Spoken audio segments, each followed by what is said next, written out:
Episode terakhir dibuka dengan kekacauan karena berita yang sangat cepat menyebar bahwa Baekgorang ialah seorang penindas. Itu membuat semua orang kini menyerangnya, bahkan followernya juga.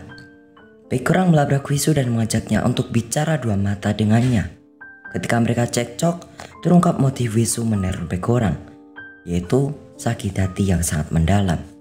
Ketika mereka masih SMP, orang pernah membantu Hwisu yang membuat Hwisu kagum dengan Baekgorang.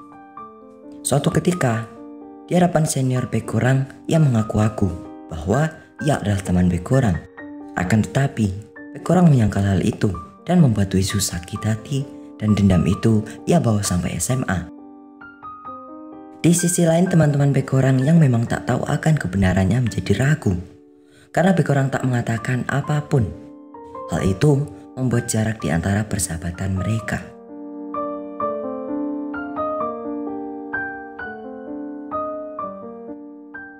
Di sisi lain, Hwisu yang mulai dikenal banyak orang melalui pengakuannya juga waspada karena ternyata pengakuan itu hanyalah bulan semata untuk menjatuhkan Baekgorang. Keadaan mental orang yang hancur, menerima tekanan psikologi dari semua orang, membuat Baekgorang tak masuk sekolah selama beberapa hari. Kontek memikirkan sebuah cara agar bisa menarik kembali Baekgorang dari kegelapan di hatinya. Pada suatu hari ketika Baekgorang ke toko untuk membeli roti, tiba-tiba saat mendengarkan radio, ia mendengarkan suara Kontek yang membacakan cerita di siarannya. Tiba-tiba, diskan cerita ia tujukan pada Baekgorang. Kontek mengatakan semua unek-unek yang selama ini ia pendam. Semakin kau menyayangi seseorang, semakin ingin kau bersembunyi. Selama ini, Kontek membaca ekspresi Baekgorang untuk menilainya, apakah ia berbohong atau tidak. Namun, pada kali ini ia tak tahu jawabannya karena Baekgorang sekarang tak berada di sisinya. Satu hal yang pasti, Kontek akan tetap percaya pada Baekgorang apapun yang sebenarnya terjadi. Baekgorang yang benar hal itu pun hanya bisa menangis terseduh-seduh karena terharu. 그래서 후에 널 제대로 이해하지 못하고 놓친 걸.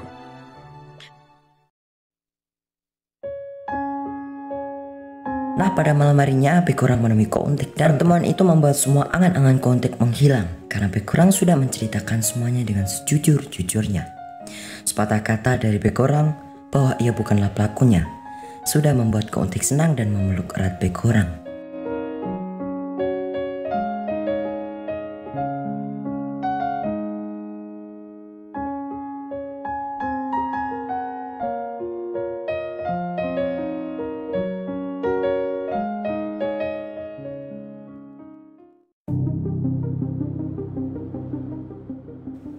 Keesokan harinya, klub penyiaran dikagetkan kemunculan Baekgorang yang ingin membuat sebuah klarifikasi ke semua orang. Sedangkan Sohyun, ia mencegah Hwisu untuk pergi ke ruang siaran. Tak lama kemudian, siaran pun dimulai. Baekgorang mengatakan kejadian yang sebenarnya, mulai dari dirinya yang ditindas ketika hari ultahnya, dan semua fitnah yang dilayangkan padanya ialah kebohongan semata. Sekarang semua mata tertuju pada Hwisu. Pada awalnya ia masih kekeh menyangkal hal itu. Namun setelah diputar rekaman, ia menyembunyikan flashdisk Baekgorang dan Sohyun yang terus menekannya. Pada akhirnya ia pun menunjukkan sikap aslinya. Ia mengaku ingin membuat orang menderita selamanya. Kang Jae yang ada di situ dan mendengar perkataan Hwisu pun naik pitam dan memukulnya. Dan mereka pun bertengkar di sana.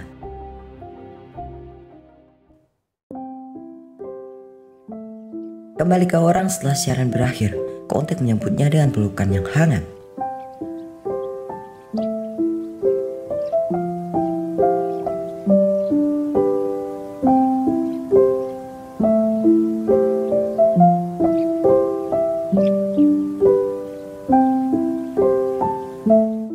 Tiba-tiba, Kang Jae datang dan memeluk Baekgorang. Karena selama ini ia tak tahu menahu. Dan kini setelah mengetahui yang sebenarnya, ia sangat sedih karena tak bisa berada di sisi Baekgorang lebih awal. Begitu pula dengan Kim Yoo-shin.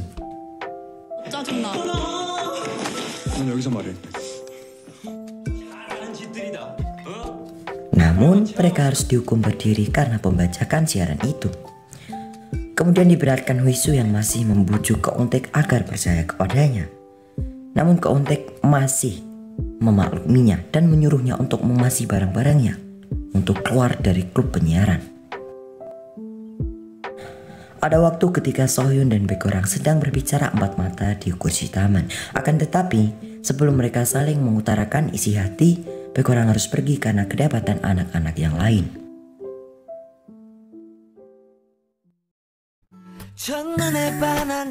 Keesokan harinya diperlihatkan Baekhyun yang berkencan dengan Keuntek. Sedangkan Kim Hyo-shin menemani Sohyun bersama di perpustakaan. Dan kedua pasangan itu menikmati waktu kebersamaan mereka.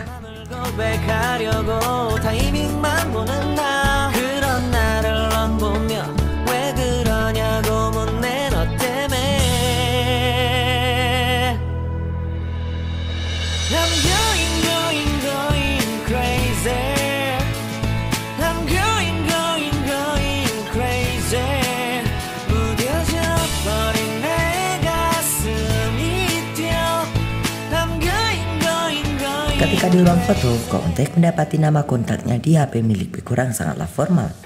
Baekhyun mengatakan semua nama kontaknya memanglah seperti itu. Namun setelah dicek, di kontak Sohyun ada tanda hati di samping namanya. Hal itu membuat Keuntek ngambek. 와, 씨, 이거 됐어. 몰랐다니까. 이거 됐지? 됐어. 야, 삐지지 마. Nah, di sisi lain, Yushin membantu Sohyun merapikan buku di perpustakaan. Pada saat itu pula, komedi romantis pun terjadi.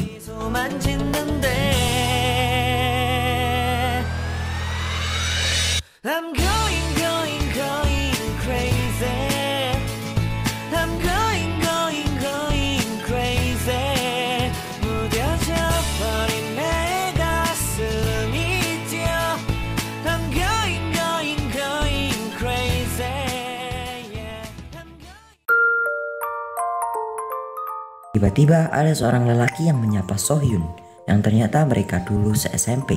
Pada awalnya percakapan mereka biasa saja, namun pria itu tiba-tiba menyinggung bahwa mereka pernah berpacaran. Tapi Sohyun lupa dengan masa itu. Yushin yang mendengar hal itu pun hanya diam dan memutuskan untuk pergi merapikan buku di tempat lain. Singkatnya, ketika pulang di perjalanan, Sohyun terlihat kedinginan karena udara malam hari. Seketika Yushin pun memberikan jaketnya pada Sohyun, yang padahal ia juga kedinginan setelah melepasnya.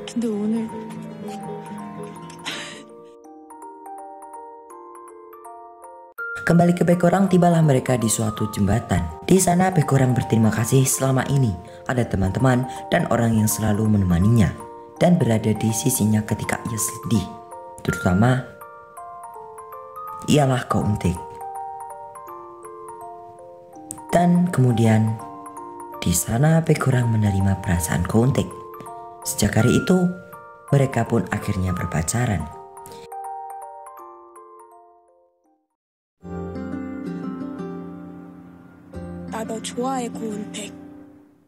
Di sisi lain, hubungan Sohyun dan Baekhyun kembali mendekat.